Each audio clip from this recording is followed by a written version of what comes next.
Tonight we're bringing with us our second event in our Bruin Foodies series. We'll be highlighting Blockheads, a brand that so many of us recognize and love. The series, Bruin Foodies, showcases Bruins who have succeeded and thrived in this area of food, dining, restaurateur. Theme for tonight is entrepreneurship. We have with us Alex Lew. He graduated in 2001, and his business partner, Evan Lew. They're here to talk about what it means to be an entrepreneur, what it means to be a business owner, running an operation. And without further ado.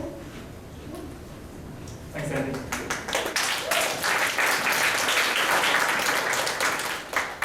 So I had a little accident yesterday. I was playing basketball at the YMCA, and I got elbowed in my face right here, and my tooth got pushed back, and that's why I'm all swollen right here.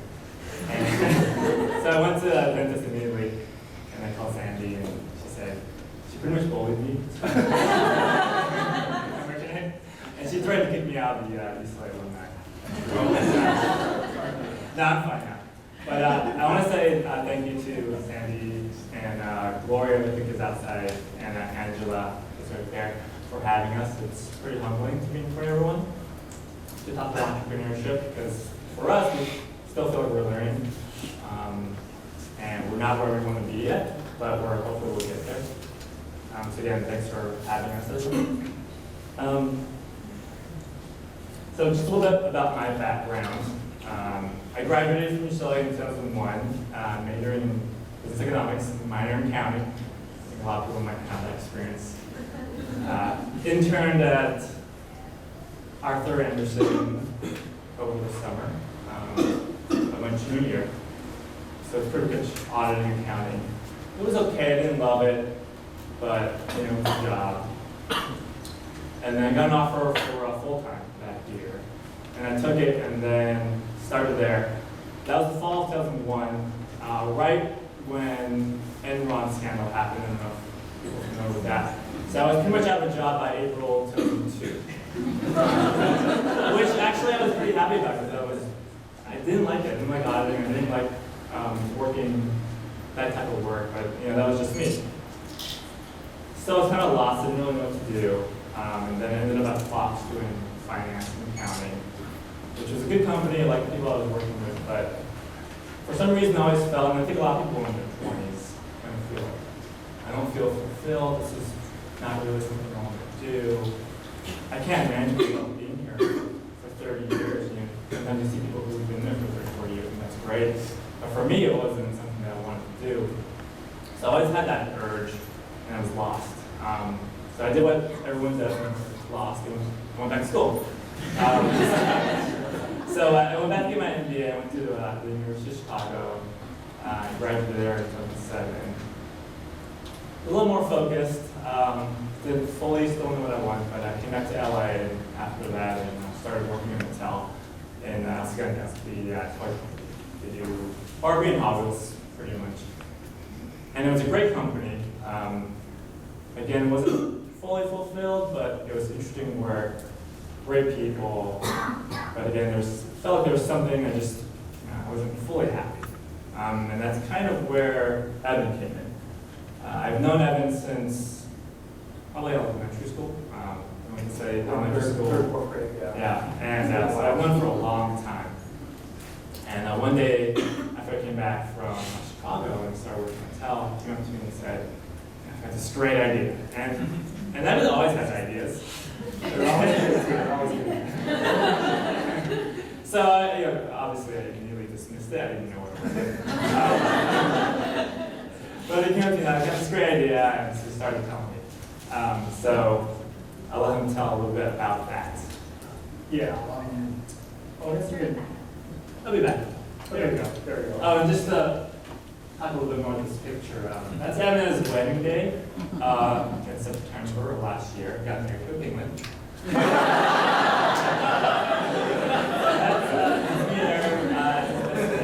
And that third person there is actually, his name's also Alex. He's actually, he could be here today, but he's also one of our partners. So we're just groomsmen. There's a few more people there, but they don't really matter. But yeah, that's Evan getting married last year. So as you can see, we're still friends and everything. think, after even starting business together. Does someone have to see about that? Yeah. Yeah, so the idea of Blockheads first started when I was Ruth, and then I took a trip to Taiwan in 2009. It's a place that him and I always wanted to go to. He grew up in Taiwan, and he wanted to show me his neighborhood and also try some of the food that he grew up eating. And one thing that he wanted me to try was a thing called Taiwanese shaved ice. And honestly, when I first heard about Taiwanese shaved ice, I wasn't really too excited to try it. When you think of shaved ice, you think of an ice block that you shave. You have some fresh fruits on top, some red beans, some condensed milk. It's a great product, but again, it's nothing new. It's something that you have in the U.S. And I didn't want to go to Taiwan just to try it, but he reassured me that it was completely different, and I just had to try it. He couldn't describe it. So he took me to a place in Taipei that served Taiwanese shaved ice, which is actually this picture to the left. As you can see, it's a typical Taiwanese restaurant. It's very small, very compact, but it's also very efficient. Top right picture is some of the decor for the restaurant. I thought the graffiti on the wall was a nice touch to the store. We actually ordered 4 different types of shaved ice. I ordered the one to the far right, which is the one with the kiwis, the strawberries, the mangoes, and also the ice cream on top. And right from the beginning, I was just mesmerized by the product. I never had a dessert that looked like edible tissue paper before. Just trying it also too was very intriguing. They look very large, very dense, but in reality it's very light and very airy. So those 2 items myself really intrigued me. And then when I tried it, although the flavor was very good, it wasn't as good as the presentation itself. And I mentioned this to Alex, and he told me that this product is good, but we have to go to the night market. That's where the real good stuff is at. So a few days later, we took a journey to the night market. We took a 45-minute train to the night market. You can see the train was very, very compact. It was also very, very hot. When we got to the night market, it was also very similar to the train. It was very compact, also very, very hot. It was easily over 90 degrees and also very humid. Unfortunately, these night markets didn't really have maps showing where all the different vendors were at. So we actually walked around the night market for well over an hour just to try to find this mythical shaved ice place. But obviously I didn't really mind. I was able to try different vendors along the way. If you guys are ever in Taiwan, in the market, I highly recommend trying the crab soup there. It's probably the best thing to go around. That's actually Evan's first idea for this crab soup. Finding a supplier. Okay, so we finally found the shaved ice place. It was actually in a very small alley, tucked away in the corner, and Alex was right. It was a lot better than we had in Taipei. And presentation-wise, it was actually on par. It had the virgin-like texture or consistency to it. Texture-wise, it was also very, very similar, very light, very airy. But the taste was much, much better. This is actually the first moment where we thought about bringing this to the U.S. We figured if we're able to really mimic the presentation of this product, also mimic the texture of this product, but improve upon the flavor, this will be a big hit in the U.S. So we got back home a few days later and this went to work. It took us, 6 months? Yeah, it took about, so after Evan came back and just to clarify the confusion, because the third partner is also Alex Lew. He had gone with Evan to Taiwan and not me. And then Evan came back and said, I've got this great idea to shave my ice. And I had the same thought he does. I don't know, it's just water. I wasn't very excited. It was just, another one of Evan's ideas. It's a good idea. And I didn't have any opportunity to try it because I wasn't in Taiwan, I was in LA. And Evan found the place. It's pretty far, like Golden Heights, near Diamond Bar, if you guys know it. Last Thursday she said it. And that's the first time I went. And I said, wow, this is really good. It's a Taiwanese restaurant. So they mainly focus on dishes for lunch, dinner, but they also have that as dessert. It's their most popular dessert, and a lot of people go there just for that. So I went there, I tried it, and I thought, wow, this is the best thing I've ever had for dessert. And at that moment, I kind of thought, I think this could be a good idea, and that's something that I found as a parent. It's good to be passionate about what you're doing, like your product. For us, we really believe in that product, and that's why I think it works. So anyways, I tried it, and I talked to Evan, and I was like, it's not a bad idea. Of course.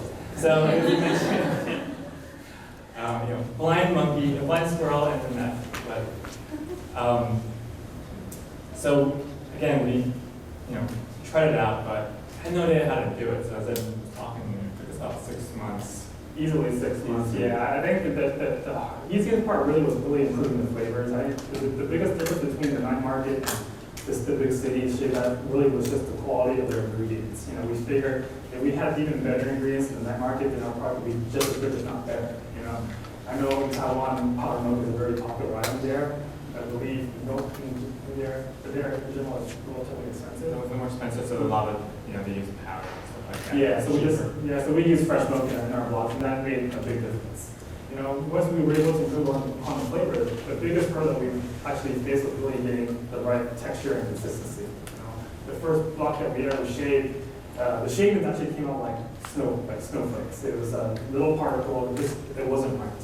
And we tweaked the recipe a little bit, and the shavings evolved from snowflakes to little thin strings to fat strings to finally the consistent ribbon consistency that we're all familiar with today.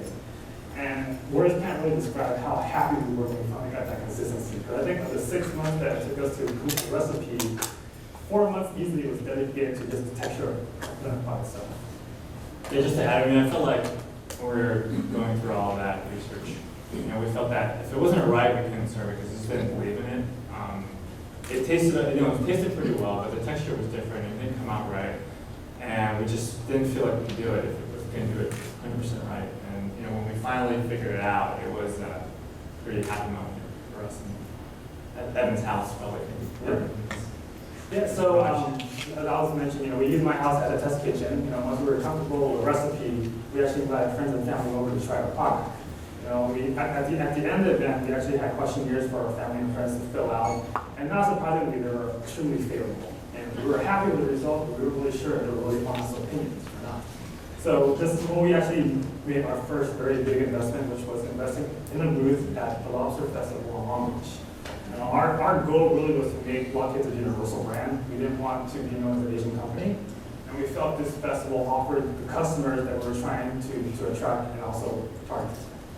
It's kind of hard to see in the back, but the menu to the left is actually the menu that we had at the festival, and if you can read it, the 6 flavors that we offered that day exist on our board today. You can't read in the back, it's the green tea, we call it the green monster. Strawberry sweetness, and also the original milk with no soap cream. Unfortunately, the mango chocolate and also the berry didn't make the cut, but we still serve it on occasion. So the doors opened up around 11 o'clock, and right off the bat, we didn't get any customers, which is kind of expected, right? 11:30 came, still no customers. 12:30 came, or 12 o'clock came. We served the first 2 customers, and we were very excited to serve those customers, but we were also a little worried that we weren't getting the type of foot traffic we were hoping. So Alex, the 2 Alex and myself decided to walk around the festival to start educating the customers about our product and attract them to our booth. And unfortunately, that also didn't work. I think this is the point where all 3 of us start second guessing ourselves. Do we make the right decision? Why do we invest so much money into this booth? Why do we invest so much time and resources doing this? It's just we just started second guessing ourselves. I'm not sure how else. Yeah, I just want to add that moment we were open for a while, and there were a lot of people there, and no one was coming to us. They know who we were, and we were trying to do our samples and everything. What are we doing? It's a disaster. Let's go home. It's like, we leave now. It was a 3-day event. It's like Friday. It's like, didn't we just leave now? And that's it. So yeah, it was a big feeling of despair because we didn't know anything. We didn't know people were like it or not. But one thing we learned was people aren't looking for desserts in the beginning. It wasn't obvious at the time, but those customers were actually beginning to lunch still. Luckily, around 1:30, those customers started trickling into our booth. Our first thought really was, yes, we're finally able to pay off this fee for being in the festival. It's not going to cost us anything. I think our second thought was that we actually talk to customers that we want to target and really get honest feedback from these customers.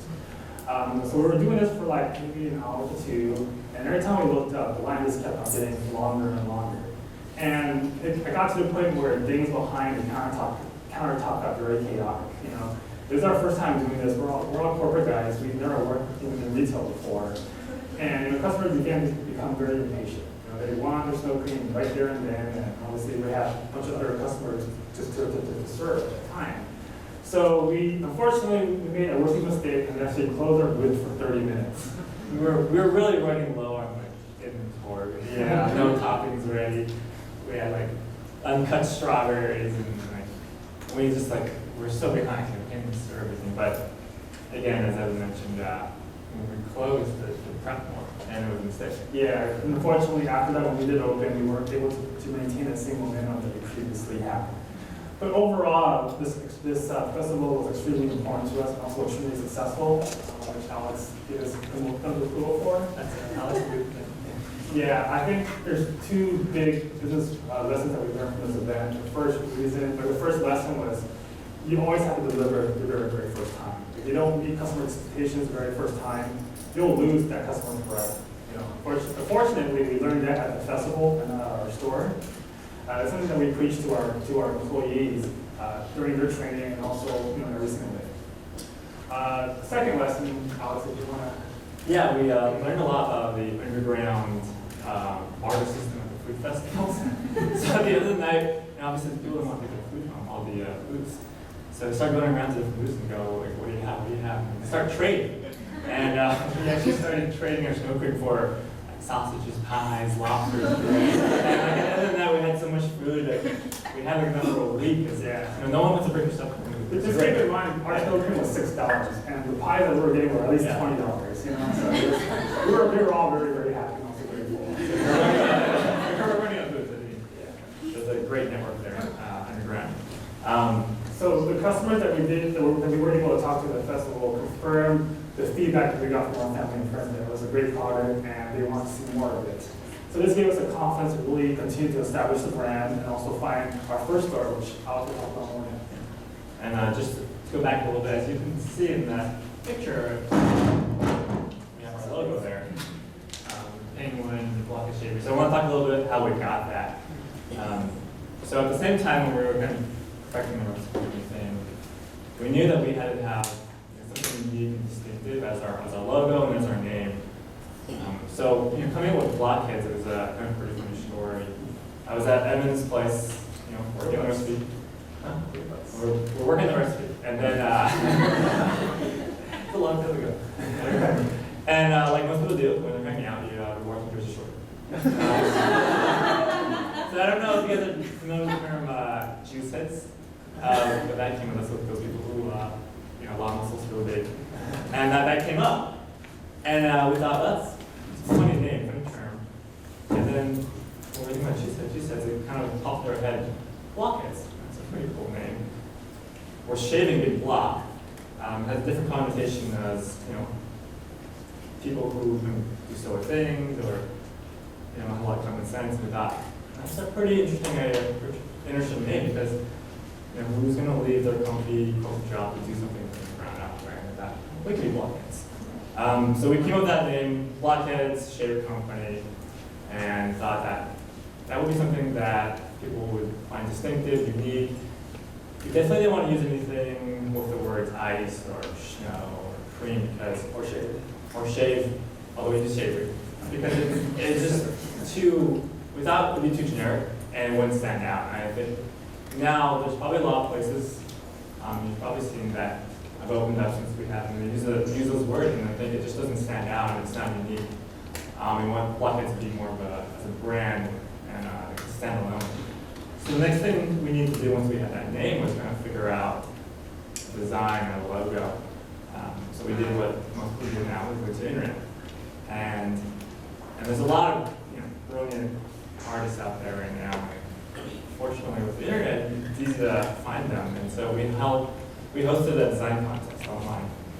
Kind of submitted a general description of what we were looking for, and they would submit their designs and we just picked the winner. So it was great for us. We were able to kind of cheaply find a really good design, which for us it was important because we didn't have a lot of money. We're just trying to do everything as lean as possible. So this is what we actually came up with or picked. As you can see, there's that tagline there with a modern spin on snow cream, which we pretty quickly got rid of after a while. It looks weird. But when we first picked it, we thought it was great. So we told them we wanted something modern, stood out, kind of bright colors, and that's what we came up with. Let me show you a couple of logos that did work out. Pretty cool, but it didn't look professional enough, right? This one looks like a penguin army. We didn't want to go there. And then this is supposed to be the snow creek, but we weren't really sure what those things were. I know there was supposed to be like falling snowflakes, but it kind of looks like nuts. So we passed on that one. And then this penguin looks a little bit like the Little Red Riding Hood. So we passed on that one. And then this was another one. I thought this was actually pretty cute. It's like, I couldn't tell if it was a polar bear or a dog, but had this blockhead, which was pretty neat. So those are some of the logos we didn't pick. It's going to be different if we had chosen one of those. So once we got that logo, we finished this Lobster Festival. It felt pretty good coming out of it. And we thought, okay, maybe it's, right now is the time to find a store. So that's our Sept store, our first store. And that was in the summer of 2011 when we were starting construction. We had that banner out there. And I'll tell you, it was really hard to find that first store. This is actually a new building, and it was vacant for about a year. They had apartments on top, and the first floor was all retail space. But this was probably in 2010 when the real estate market wasn't that great. So not a lot of people were looking for spaces. And the reason why it was vacant for so long was the landlord wouldn't come down on price. And it was more expensive than anything we saw. And so even though we loved the location, I had obviously grown up, gone to UCLA, so I was familiar with the area. I knew about the boba and Asian restaurants. So I felt good about that spot. I knew it would work there, but it was kind of expensive. So we kind of moved on past and started looking at other places in West LA. And we saw a lot of crappy places. They were cheaper, but the spaces weren't as nice, and it didn't feel right. The restaurants in the area weren't great. It wasn't the best foot traffic. And then after a while, we thought, if you really want to do this right, then we're going to go with space. So we went back to the landlord, and he wasn't budging on price, so we just signed up. We took a risk and said, you kind of get what you pay for. So we felt, if we're going to do this right, we're going to go with this place, even though it's more expensive. On a side note, I don't know if you guys are familiar with Sautel, but across the street is the G Market and the Riverland. And there's actually a space there that we wanted to take. It was a little bit cheaper, and we thought it just as good, it's on the same street. But the Yogurtland there did not want us in there. So we could have been there, it could have all happened over there, but the Yogurtland on the second floor did not. They had something in the contract which didn't allow us to be there. Which is something that we picked up as well, so that we have something in our lease as well.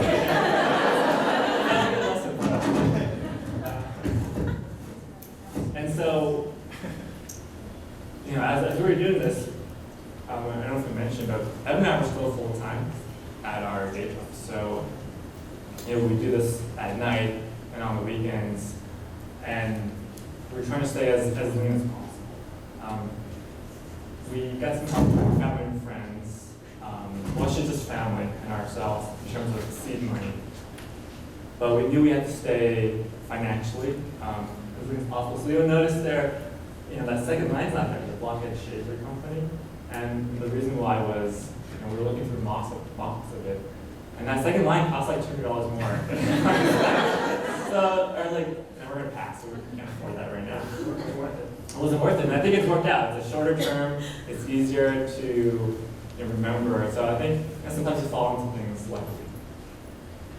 And we've had a lot of help from our family and friends. My wife's sitting there, sitting behind us, Nancy. She was really supportive as well. And when I look at this kind of drawing, this artwork here, I think it really is a summary of all the help we've got. The middle penguin is the initial design that we got, and I showed it to my brother-in-law. I said, I can mock up some different artwork. He's an animation graphic designer, and so I did it for free. And it came up with all these kind of different colors, and I thought, this is great. We can print these out, put it up there, kind of give this Emmy Warhol kind of feel. which was kind of what I was striving for. So then he gave us the design, and then we went to our other partner, Alex Lew, who had a friend printing business. So he was able to kind of get us these canvas artworks at cost.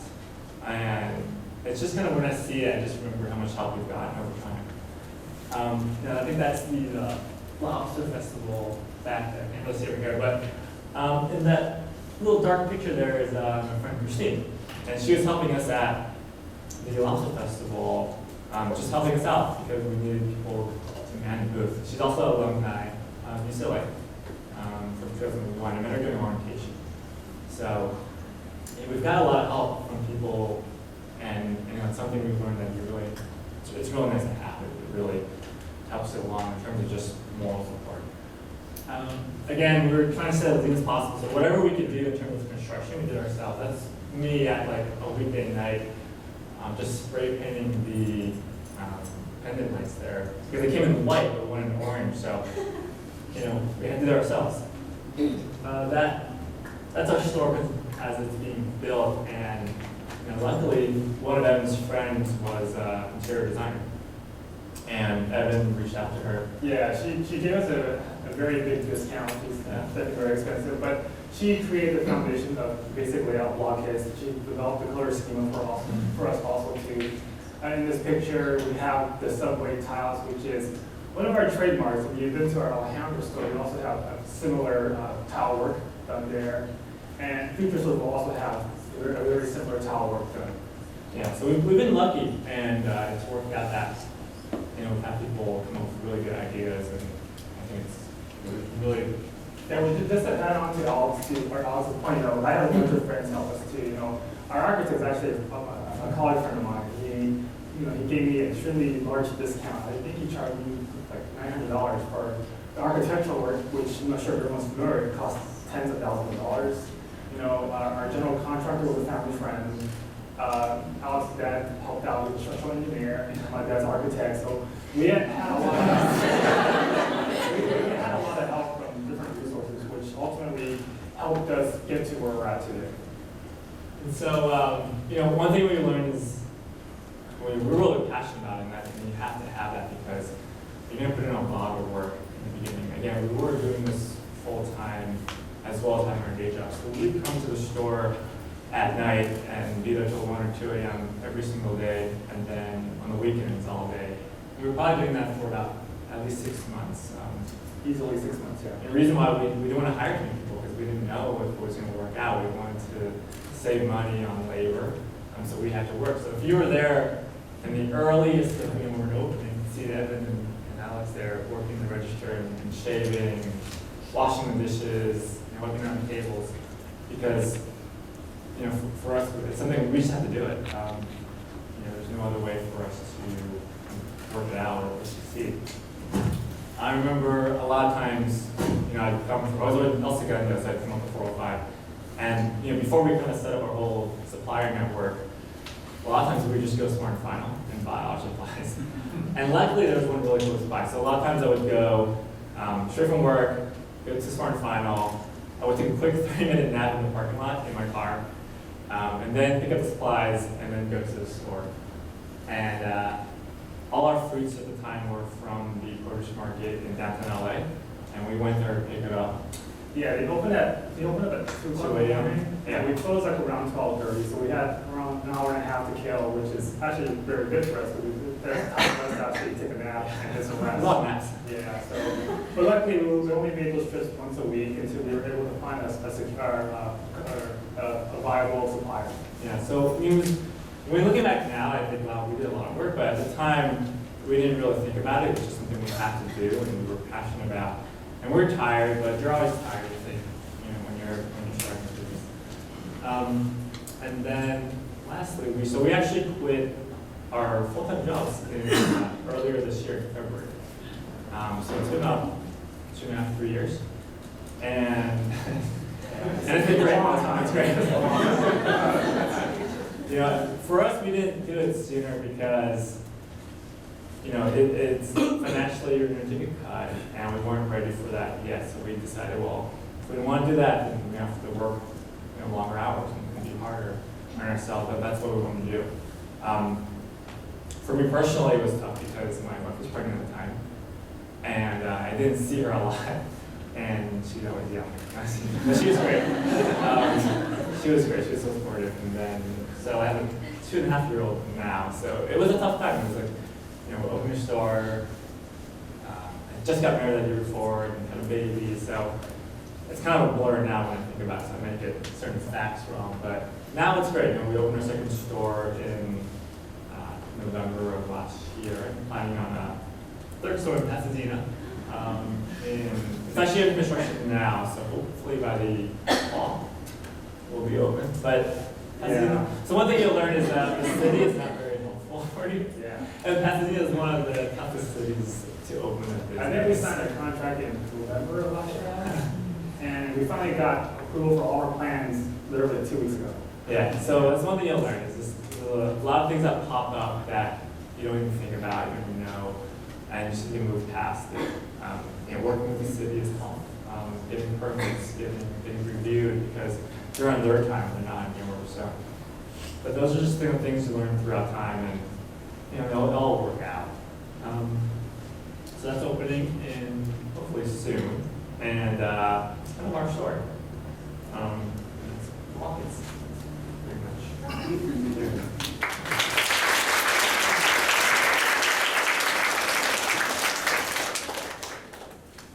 So hopefully that was interesting and helpful, and not we're so from later. So hopefully that.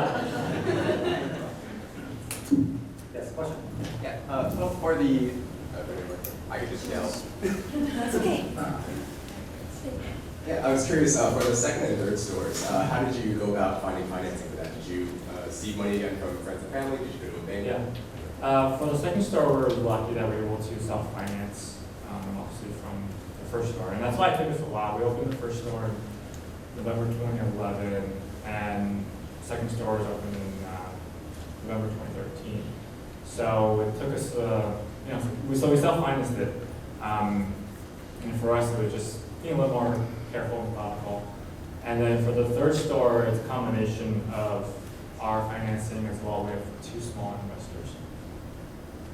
And that's why we were able to move a little faster. Mario will be there. I'm going to pick people like on the opposite sides. Mine is quick. Why the penguin? Was that as a result of the design contest, or did you know you wanted We it? wanted a mascot that was cold related. Right? A lot of things an owl, actually. But we thought something, a cold mascot, and when we saw that, Who doesn't like the penguin also too? It's cute. It's the shape of a square. there's always a movie out. Like, right? But now I was thinking of a friendly image, kind of a cute logo. We want something that looks cute and friendly. And we got lots of work out. It was either that or Army of Penguins. Hi, my name is Vincent. I've got 2 questions. One, why did you choose the West LA/East LA area? And then 2, what would be your advice for some of the operational challenges you faced? Or what are some of the operational challenges you faced when first opening your store? I think that, well, I went to UCLA, so I knew the area well. And one thing from the start, Evan always talked about was we don't want this to kind of be, we wanted this product and business to open up to everyone. We didn't want to be in a niche market, whether that's Asian or not. So I knew that the West LA, while it had a strong base of potential customers, I knew it was a very diverse area and felt like people would be open to kind of new ideas and new things. And that's kind of why we chose West LA. In terms of operationally, we've learned a lot. If you want to tackle that way, just just starting this again, we had no prior retail experience, so things that we established now took a while for us to really come up with. We're very fortunate to have very hardworking and understanding employees as people meet outside, but they experienced the growing pains that we went through also too. A lot of yelling. Yeah, but there's a lot of things that we learn on the fly. And obviously, it'd be nice to have someone that done it before to help guide us through that. But no, we didn't, and we were able to still manage. And just to add, like if you look at this picture, this is on the right side of the wall. If you notice, there's no register there, right? Because when we first opened, we had the register on the left side. And it was a disaster because people would come in through the door and it would go diagonally to the register. And then people would go back to the right side and pick up their milk cream, and it was a huge chaotic mess. And we had no idea. We didn't think about like customer flow or anything. So we had to, like after a few months, we had to kind of have our contractor come back and change the entire area. And that's just an example of stuff we've learned throughout. When we first started, again, we were trying to be as lean as possible. You know, we went, in terms of equipment, we went for like a lot of used refrigerators and freezers. It's a bad idea. Bad idea. We went to this like used restaurant place, and the only thing good about it had like an indoor meta cage, so Evan and I were like taking like but you know, we bought like a used fridge and a used freezer, and it pretty much died as soon as we Yeah, bought I think it. the fridge probably lasted us like 8 months, but the freezer pretty much broke the next day. And you know, what we learned now, we never skip on equipment, because if you don't have the equipment, you don't have a business, right? You can't sell anything, you can't make anything. So, you know, when it comes with finding the right store or having the right equipment, I think there are certain things you don't want to skip on, and there's certain things you just want to be able to rely on and not worry about, because you're worrying about too many other things that you miss. This builds off a previous question, but it deals with the capital investment for this kind of business. When you went into this, did you each commit to a certain amount that you were going to put into this up front? And if so, when did you start seeing that kind of return and you had to stop dipping into that kind of reserve fund? Yeah, I mean, obviously we didn't know how much we needed to start, but we just kind of came up with an estimate in terms of how much we thought it would cost. Construction-wise and everything. And then we came up with a number that we needed to get to, and it was upon, the three of us to come up with that money. So yeah, we did have a target in terms of how much we needed and how much each person can contribute. And obviously that determined, well, mostly how much ownership share you had. So that was the first question, and the second one was. And I guess the second one is, when did the business start kind of just building upon Yeah. itself? We were lucky that we didn't have to fund any more additionally. Again, we were pretty lean. We were doing, we didn't have that many employees. We were doing a lot of labor. And so, in the first few months, we obviously, there's another chapter. We opened in the winter, right, of 2011. Not the best idea to do. I remember there's a lot of times when it was just me and Evan and Alex just walking around the store and just like looking outside at the customer. And you remember that building wasn't really built out yet. There was Coffee Tomo and sushi stop. Sushi stop, and that was it. Now there's, it's a hot area now. A lot of businesses. At that time, it was just the three of us, so there were really that many other places that could get stuff. But again, we were lucky because we were trying to stay as much as possible, and we were lucky that we didn't have to fund anything additional into the store and able to use the profits to open the second location. Hi, so for me as a young alumni, I think one of the things that I'm looking for is a sense of stability. I'm new in my profession and starting to stabilize my professional life, my personal life.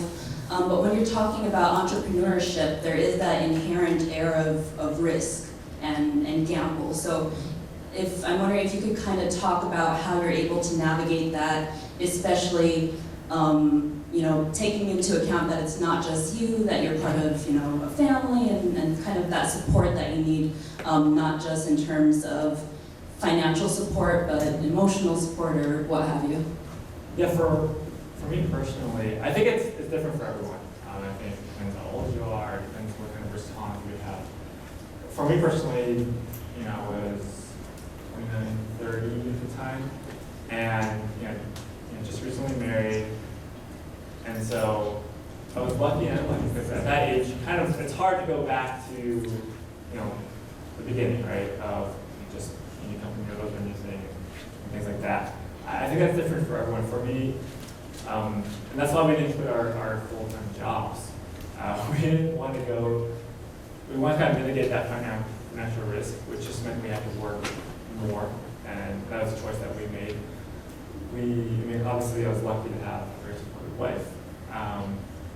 who also had a job, so it wasn't too bad. So for us, the main thing was just we had decided that we're just going to work more than other people and see if that worked out. So I know, Yeah, and for but you, it's to a certain point where, you know, you're working 40 hours at your daytime job, and another, 60, 80 hours at Blockheads, and it's to the point where something had to give. You know, you're only dedicated 50% of your time at your daytime job, and also another 50% of your time at Blockheads, and that, you know, your career wasn't really developing because you couldn't make those sacrifices that you had to do to further your career, and you couldn't make the sacrifices to really make Blockheads successful. And then it came to the point, again, back in February this year, that Alex and I just kind of talked about and realized that something had to give. And fortunately for us, it was our daytime jobs. You know, it's still, it was a very risky move for myself. I actually got married last year, and I'm expecting a baby next year in March. So it took a lot of convincing from me, from my wife, to have her blessing to do this, you know. she's not yelling. But she understood the risk that I have to take, you know, for the family, and, you know, I know 5 years from now, if I didn't take that risk, I would be kicking myself, you know, every single day. And actually, at this point, you know, while we didn't take a huge financial risk as we could have gone, we did take a career risk. As Evan was saying, it's right. Like, I was tired of that, you know, during our daytime job. It was kind of, you know, out of it a lot of times, a little hazy. And, you know, we couldn't put in those extra hours that we would need to sometimes to progress. And that was a choice we made. We said, this is not going to be our career path. We will do this so that financially we'll be okay, but we're going to spend more time on Blockheads. And, you know, a lot of times we would take a little longer lunch and drive out to, we were both in LCU, we would take 2 hour lunches and then just go out to the store during construction, just to oversee it. Sometimes there'd be an emergency that we have to go out. So, you know, we did put that on the back burner because we knew where our main focus was going to be and where we wanted it to be. Oh, over there. Hi, my question's for Evan. You're always talking how you have so many different ideas, and I just wanted to know what do you look for when you're trying to pursue something where you're always looking for something in the restaurant industry? And, yeah, it's just really things that really intrigued me. You know, in this case, it was just the way it looked. You know, I just thought that it was a very unique product, something that I've never seen before. And obviously, you don't know if it's going to be successful or not until you actually try it. But just the fact that it just intrigued me gave me the motivation to really look into what exactly is this. And does this really fit the market? And if so, how can I make it better so that, you know, the mass market could have the same feeling I have for this product? And then in terms of different ideas, I don't recall. It's a weird parking idea.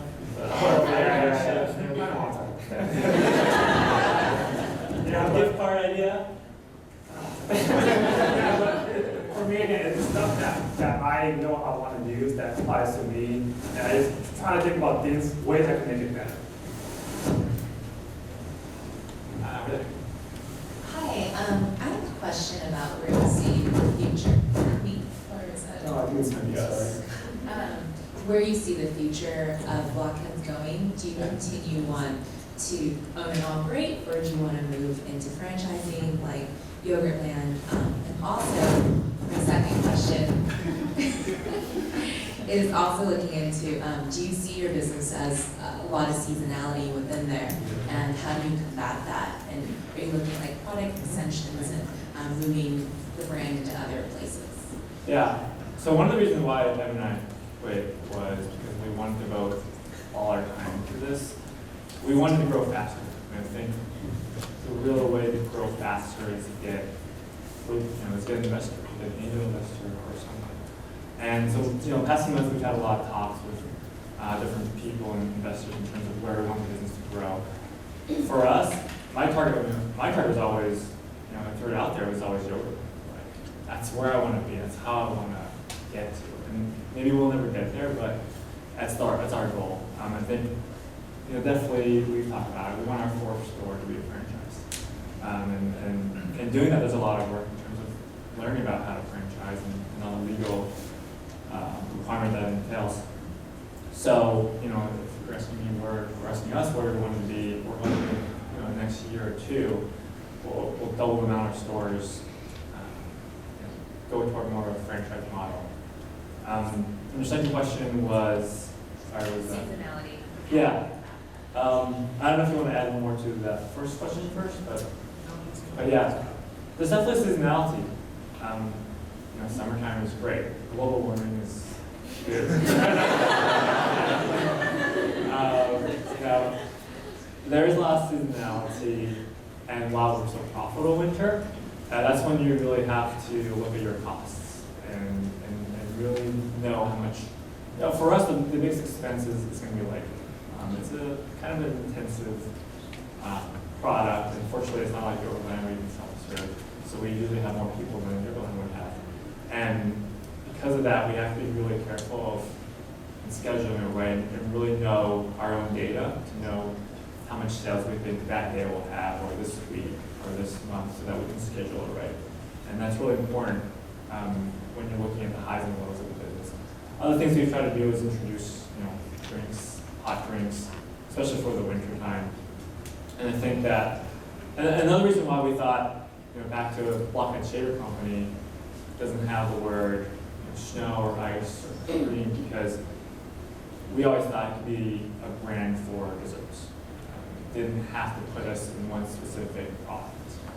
Obviously, snow cream is our big product, and it probably always will be, but kind of let us think a little bit grander or bigger or more broad.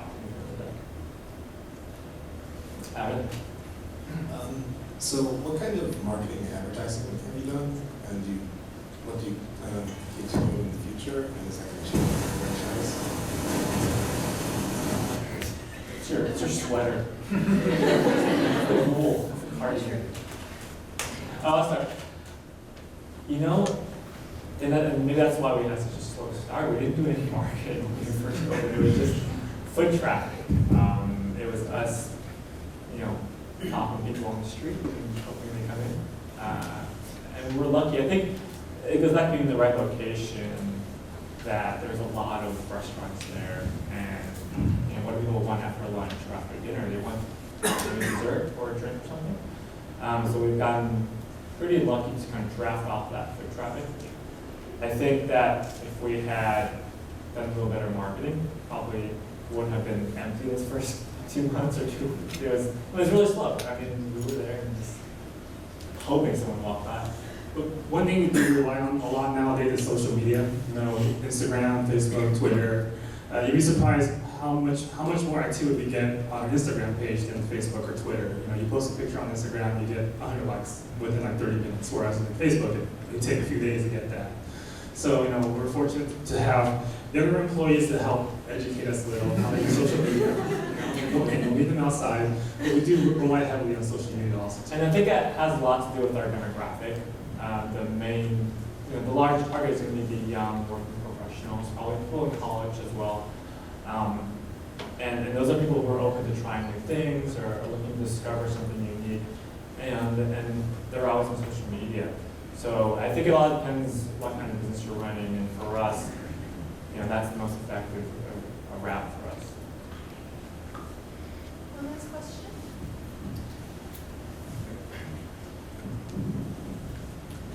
What's something that you know now that you wish you knew back then?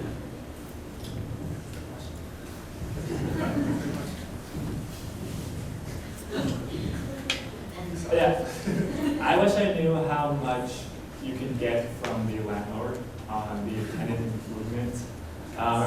So, when we first started that store, it was an empty shelf. There was nothing in there. It was a new building. And because of that, a lot of times the landlord will contribute or reimburse you a certain amount for building that store up, right? Because if we ever left, there's a lot of stuff and fixtures already there, a lot of plumbing already there, and the restaurant already there. So a lot of times they will give you something or reimburse you for a certain amount when you open. And we thought we were asking for a lot, but look at this much, I think it'll be okay. And so we got it, and then I remember a couple of years later we had a discussion with him, and We talked to the couple of guys, yeah. Talked to the other guys, and we're like, we got this much. And That's it? Yeah. And I do remember talking to our landlord. He's actually a really good guy. You know, he said, "Well, how much do I have to give you guys again?" And we gave him the number. He's like, "That's it." So that's something you learn. You know, we had no idea how much you're supposed to get for tenant improvement, and yeah, it's something we just have to learn the hard way, unfortunately. I actually, still thinking about it, it's a very good question. And obviously, you know, from a real estate perspective, that was a very important lesson that we learned, a lesson that we learned and applied to our second location and also the Pasadena, so we were able to get a lot more in TI improvement than we previously did. I think the biggest lesson I learned was really, you know, the equipment that you use is probably the most important thing that you could ever invest in. You know, as I was mentioning, our freezers and our fridge were breaking down constantly, and you know, we were always calling, you know, the AC guys to come in to fix up the freezers pretty much every other day. And then when the freezers were broken, that affected the quality of our blocks, which, you know, ruined the brand. So I would probably say just investing in more higher quality equipment, something I wish I had done in the beginning. Yeah, I think, you know, anything that really directly leads to your sales, you can't skip on. I remember we had like 2 days where we had to close because we were doing off our equipment. And you know, that's 2 days of sales. You're still paying rent, you're still paying electricity, but you're not making any money. So I think when it comes to things that really directly tie to your revenue, you know, it's something you shouldn't skip on. Thank you.